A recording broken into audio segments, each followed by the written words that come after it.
नमस्कार, मैं हूं आपका दोस्त शैलेश लोढ़ा और जी मध्य प्रदेश छत्तीसगढ़ के एक विशेष कार्यक्रम ऑर्डिनरी टू एक्स्ट्रा ऑर्डिनरी में मैं आपका स्वागत करता हूं। और बड़ा ही मज़ा आता है जब हम विभिन्न क्षेत्रों के विभिन्न लोगों से बातचीत करते हैं। कुछ लोग हैं जो समाज के विभिन्न क्षेत्रों में अपना काम करते हैं और चुपचाप अपना काम करते हैं, शिद्दत के साथ अपना काम करते हैं और बुलंदियां भी छू लेते हैं। कोई व्यवसाय में होता है, कोई खेल में होता है, कोई शिक्षा में होता है, लेकिन बहुत कम ऐसे लोगों से मुलाकात होती है इस कार्यक्रम में जिनका क्षेत्र कला हो। और कला क्षेत्र होने के नाते आप जानते हैं स्वाभाविक रूप से मेरी रुचि तो बढ़ी जाती है, और इसलिए बढ़ जाती है क्योंकि मैं स्वयं उस क्षेत्र से हूँ। एक युवा हमारे साथ है जो बुंदेलखंड क्षेत्र में बड़ा जाना पहचाना नाम है इन दिनों, सागर के वो हैं, और न केवल कलाकार हैं बल्कि जनसेवा में भी उतने ही उत्साही हैं। और मेरे ख्याल से आपने उन्हें देखा ही होगा, उन्होंने टॉयलेट एक प्रेम कथा में नज़र आए, वो मिर्ज़ापुर में नज़र आए, एक इंस्टा रील नाम का जो गाना है उसमें नज़र आए, मतलब, और बड़ा अच्छा काम कर रहे हैं। आकाश सिंह राजपूत उनका नाम है, हमारे सामने बैठे हैं। कैसे हैं आकाश आप? जी बहुत अच्छा हूँ। आज बहुत अच्छा लग रहा है कि एक कलाकार जिन्हें मैं देखता आया हूँ बचपन में, जी, तारक मेहता का उल्टा चश्मा जब शुरू हुआ था जी, तब मैं 8 साल का था जी। आज मैं 33 साल का हो गया हूँ और आज आपको वैसे ही देख रहा हूँ पिछले 22 साल से। तो ये मैं सौभाग्यशाली मानता हूँ कि आज आपके साथ मैं उपस्थित हूँ। आपका बहुत बहुत स्वागत है। धन्यवाद आकाश। कैसे इस क्षेत्र में जाने का सूझा कि मुझे अभिनय करना है? जी बचपन से ही एक कला में बहुत रुचि थी। अपने प्लेज में, कॉलेज में, स्कूल्स में पार्टिसिपेट करता था, थिएटर में भी था और मज़ा आता था करने में। लोगों के टीचर्स की मिमिक्री करता था। अच्छा। हाँ जी, उनकी नकल करते करते पता ही नहीं चला कि ये एक रंगमंच की दुनिया में आप इसमें अपना नाम जमा सकते हैं जी। तो टीचर्स ने भी कई बार पिताजी को कहा कि आप इसे मुंबई भेज दीजिए। उस समय मैं भी नहीं जानता था कि मुंबई एक माया नगरी बहुत बड़ी है। जो कला का तो मुकाम वही है। जी, लेकिन मेरे पिताजी का मानना था कि सबसे पहले मैं अपनी पढ़ाई पूरी करूं, शिक्षा पूरी करूं। वो जरूरी है क्योंकि शिक्षा जगत ऐसी चीज़ है कि एक ज्ञान आपके पास जितना हो कभी वो बेकार नहीं जाता है, इसमें कोई शक। तो उसके बाद एक दिन जब जैसे जिस तरीके से आप एक जूझते हैं अपने पिता पुत्र के संवादों में, तो वो संवाद हुआ कि मैं कोटा चला गया था पढ़ाई करने, कोचिंग करने के लिए। मेरे पिताजी ने मुझे IIT के लिए भेज दिया जी, और वो मेरी रुचि नहीं थी निश्चित तौर जी, क्योंकि मुझे समझ में नहीं आया, क्योंकि जिस तरीके का कंपटीशन और एक स्ट्रेसफुल जिंदगी वहाँ चल रही थी, शायद मुझे एहसास हो गया कि मैं वहाँ के लिए नहीं बना हूँ। ये 2010 के आसपास की बात? जी जी जी। उसके बाद मैं वापस आया और फिर मैंने पिताजी से अनुमति मांगी, लेकिन पिताजी का मानना था कि आप अपनी शिक्षा को कंटिन्यू रखें। एक आपके पिता एक सफल राजनीतिज्ञ हैं और बड़े लोकप्रिय हैं और मंत्री भी हैं, सोचा नहीं कि मैं उस क्षेत्र में चला जाऊँ? जी मैं बचपन से मेरे पिताजी यूथ कांग्रेस प्रेसिडेंट रहे और मैंने बचपन से समाज सेवी एक मेरे पिताजी राजनीतिक मतलब कांग्रेस में थे। उसके बाद मेरी माताजी भी जिला पंचायत अध्यक्ष रहीं, मेरे बाबूजी भी जनपद सदस्य थे, तो मैं राजनीतिक बैकग्राउंड में ही पला बड़ा हूँ, लेकिन कला के क्षेत्र में निकल गया जी। तो उसके बाद मुझे लगा कि एक प्रयास करना चाहिए। तो टॉयलेट प्रेम प्रथा कैसे हुई? How did it happen? आपको पता है कि कितना संघर्ष में जीवन होता है जब आप पर्दे की जिंदगी से फिल्मी दुनिया में ट्राई करते हैं। जी, जी, जी। और वहाँ उस टॉयलेट प्रेम प्रथा को पाने के लिए भी मुझे 4 ऑडिशनों से गुजरना पड़ा। सबसे पहले आप कास्टिंग पे ऑडिशन में गए। मुंबई में किया था आपने ऑडिशन? मुंबई में ऑडिशन किया, वहाँ पे मैं शॉर्टलिस्ट हुआ। फिर मुझे लगा कि मैं ही एक रिपोर्टर हूँ। जब वहाँ पर पहुँचा तो वहाँ पे देखा 20-30 रिपोर्टर्स हैं जिनको लाइंस नहीं मिली हैं। और उसी दौरान मैंने कहा 20 में से अब लाइंस किसे मिलेंगी, उसके लिए भी एक लड़ाई चली जी। और वहीं डायरेक्टर ने बोला कि आप तुरंत एक लाइन पढ़ के दिखाइए। तो बहुत लोग थे वहाँ पे जो लाइन पढ़े, लेकिन जब मुझे वो लाइन मिली तो मैंने एक पल में ही एज अ एंकर और रिपोर्टर, क्योंकि मैं आपको देखता था तो क्या मैं श्रेय ले लूं क्या? हाँ जी बिल्कुल। तो वही चीज़ है। उसके बाद मैंने जब वहाँ परफॉर्म किया तो DOP ने आके बोला क्या आप जनता के लिए बता रहे, DOP मतलब डायरेक्टर ऑफ फोटोग्राफी जी। तो वहाँ पे DOP आते हैं और मुझे देखते हैं कि क्या आप रिपोर्टर हैं? तो मुझे लगा अभी तक तो मैं रिपोर्टर नहीं था, मैं कलाकार था, लेकिन आपने कहा है तो हाँ मैं रिपोर्टर ही हूं। नहीं, इसका मतलब बड़ा नेचुरल आपने किया होगा। जी, उन्होंने कहा ये अभी तक फर्स्ट टेक है जो डायरेक्टर ने एक ही बार अभी तक 1 टेक ओके किया। तो मैं पोरस शो कर रहा था उस वक्त मेरे बाल इतने बड़े बड़े हुआ करते जी, वो मेरा पहला शो था जिसमें मेरे को ब्रेक मिला था और मैंने 1.5 साल उसमें काम किया था जी हाँ, बिकॉज एक कॉन्टिन्यूटी होती जी है, कॉन्ट्रैक्ट होता है। वो आपको मिला। क्या बात। और फिर ये गाना, ये टी सीरीज वाला, ये इंस्टा जी, उसके बाद मुझे आश्रम वेब सीरीज में काम करने का मौका। अच्छा, आश्रम, अरे वाह, वो बड़ी बड़ी पॉपुलर रही, बहुत हिट। मैं बचपन से मैक्स पे था। जी MX प्लेयर पे था। MX प्लेयर था। और MX प्लेयर का सक्सेस होने का रीजन भी एक सबसे बड़ा आश्रम था। जी, क्योंकि प्रकाश जी बॉबी देओल जी का जो कम बैक हुआ उसके जी, अंदर कमाल का है ना। प्रकाश जी की एक खासियत है कि वो जिस चीज को हाथ लगाते हैं उसको सोना बना देते हैं। निश्चित तौर पर प्रकाश झा बड़े कमाल के मेकर हैं। तो जी, तो मैं बचपन में जब कार्टून बनाता था, जब मैं थिएटर करता था, भोपाल से मैंने थिएटर किया है बालन सिंह जी के साथ, तो जब मैं नाटक करता था तो सोचता था, राजनीति के पोस्टर देखता था, उस टाइम प्रकाश जी की शूटिंग चल रही शूट भोपाल में हो रहा था जी, तो लगता था कि कभी ऐसा मौका मिले कि प्रकाश जी निर्देशक हों और आप पर्दे के सामने हों। तो वो सपने मैंने एक कार्टून में बना के रखा हुआ था।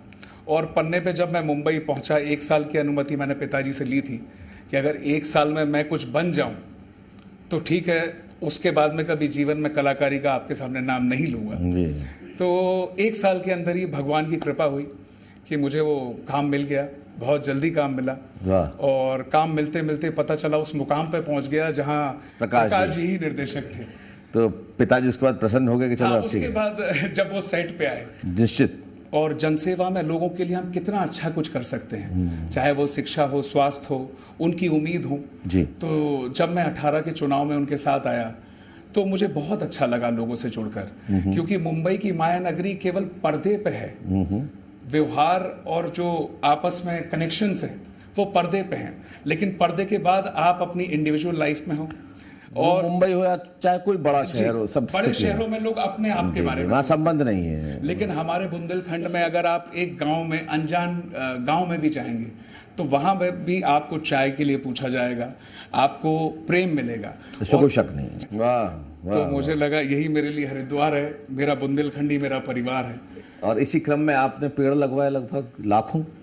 जी, क्रिकेट के बारे में आपने पूछा था। हाँ जी। तो क्रिकेट का सफर ऐसा हुआ, जब मैं ग्रामीणों में गया तो मैंने वहाँ पे लोगों की रुचि देखी कि किस तरीके से गांव का बच्चा भी क्रिकेट खेल कोई रहा भी बैट बना के एक अपना वो जिससे कपड़े धोते हैं, हाँ उसी से जी, उसी से क्रिकेट हम भी खेले उससे। जी, बैट के पैसे होते नहीं थे। जी। तो दीवार पे विकेट बनाए थे कोयले से। हाँ, हमें याद है बिल्कुल। तो मुझे क्रिकेट बहुत पसंद था, मैं बचपन से देखता था।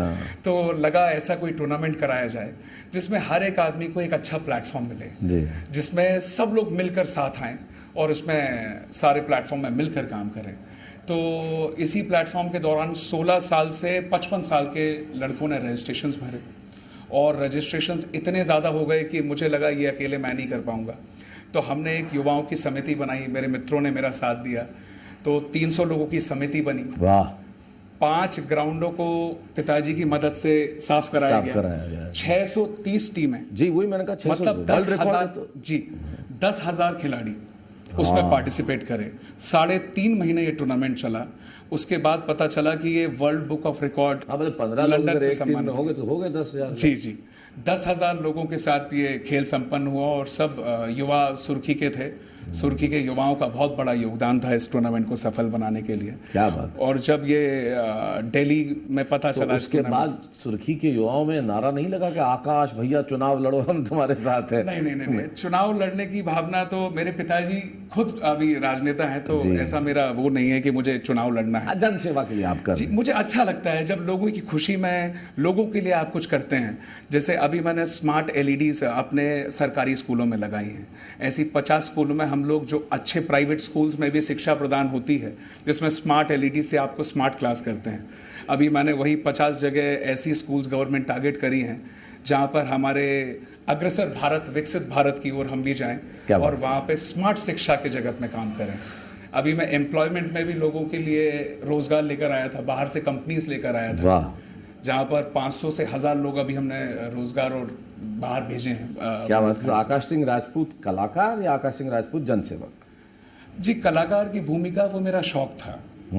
अब एक उम्र के बाद आपको पता चलता है कि आपका भविष्य किस ओर अग्रसर हो रहा है। तो मुझे लगता है जिस तरीके से बुंदेलखंड का प्यार मुझे मिला है, और एक अपना युवा भी हमारा बुंदेलखंड का अपने आप को आकाश राजपूत की भूमिका में सोचता है, तो जहां आप किसी को मोटिवेट कर सकते हैं कुछ बनने का, और जहां आप लोगों को प्रोत्साहित कर सकते हैं कुछ बनने का, तो क्यों ना वहां पर अपनी एनर्जी लगाई जाए जहां पर लोग आपसे प्रेरित हों और उसको आगे ले जाएं। तो मुझे लगता है, फिर भी मेरा सवाल वही है, आकाश सिंह राजपूत कलाकार या जनसेवक?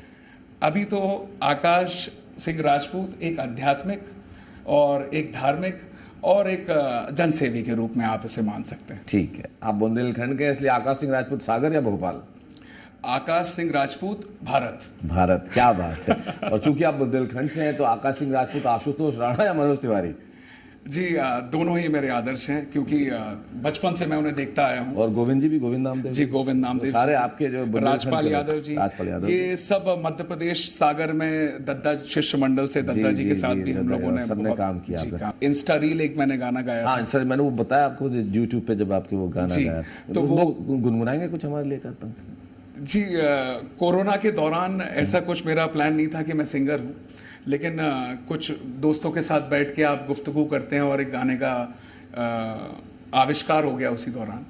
तो गाने के बोल कुछ ऐसे थे, शो अप कर देना तेरे उत्थे मर दिया, शो अप कर देना तेरे उत्थे मर दिया, तू ना किथे माइंड करे ऐसी गल्लों डर दिया, ओ इत्थे जिन्ने भी चलाक, इत्थे जिन्ने भी स्मार्ट, जिन्ने भी चलाक थे जिन्ने भी स्मार्ट, तू ना किसी दी भी हाँ विच हाँ करदी कुड़ी इंस्टा दे रील उथे, क्या ओ कुड़ी इंस्टा दे रील उथे टॉक करदी, पौंदी video they video which knock करदी। तो पंजाबी विच कैसे लिख दिया है ये बताओ आकाश सिंह राजपूत जी? क्या होता है हमारे, वही मैंने आया क्योंकि टी सीरीज का इनबाउंड कॉन्ट्रैक्ट था कि वो हिंदी के जो भी सिंगर्स हैं, वो 6-7 सिंगर्स हैं, उनके साथ काम करता था। तो एक अब्बास खान जी मुझे मिले, उन्होंने बोला कि आप ये सॉन्ग अगर पंजाबी में करेंगे तो आपकी रेंज और आपको टी सीरीज से ऑफर आ सकता है। तो मैंने ये गाना हिंदी में बनाया था, क्योंकि टी सीरीज पंजाब भी एक चैनल है बड़ा। हाँ, तो राज चन्ना जी को एक गाना पसंद आया, रोहित शेट्टी की टीम थी, स्नेहा शेट्टी पूरा डीओपी अपने जी, बहुत वो उन्हीं की टीम उन्होंने थी, शूट किया ये, उन्हीं ने शूट किया जी, और गणेश आचार्य जी ने कोरियोग्राफ किया था उनकी। क्या बात है आकाश, तो मतलब आप एक सफल गायक, एक सफल कलाकार, एक सफल जनसेवक, सारी सफलताएं 33 साल की उम्र में आपने पाली है। तो बहुत बहुत शुभकामनाएं आपको। इस मोड़ पे आप निश्चित तौर पे ऑर्डिनरी टू एक्स्ट्रा ऑर्डिनरी कर रहे हैं। जाते जाते सिर्फ एक चीज़, अपनी इस सफलता का श्रेय किसे देंगे? हमेशा सफलता जो होती है वो अपने माता पिता के आशीष से, उनके प्रेम से आती है। वही मेरा उत्साह है, वही मेरा जुनून है। उनको जब काम करते देखता हूँ तो और प्रेरणादायक हो जाता हूँ और प्रेरणा मिलती है। सफलता का जितना भी श्रेय है मेरे माता पिता को जाता है, और हमारे सुर्खी परिवार के बुंदेलखंड के हर एक युवा को जाता है, जिन्हें देखकर लगता है कि मैं उनके लिए और क्या कर सकूं और क्या सेवाएं दे सकूं, उसी के लिए लगा रहता हूं। क्या बात है, बस ईश्वर से यही प्रार्थना है कि आप आके आकाश छूते रहें और पांव ऐसे ही हमेशा धरती पर रहें। जाते जाते मैं, एक बहुत मशहूर कवि है हमारे शैलेश लोढ़ा जी, अच्छा, उनकी चंद पंक्तियां बोलना चाहता हूं। जी सुनाए, कौन सी पंक्तियां उनकी? कि सादगी थी, सहजता थी, बंदगी थी जी, जब व्हाट्सएप और फेसबुक नहीं था तब जिंदगी थी। जब मैंने लिखा था तब यही सोच के लिखा था। बहुत बहुत धन्यवाद। जी जी, धन्यवाद।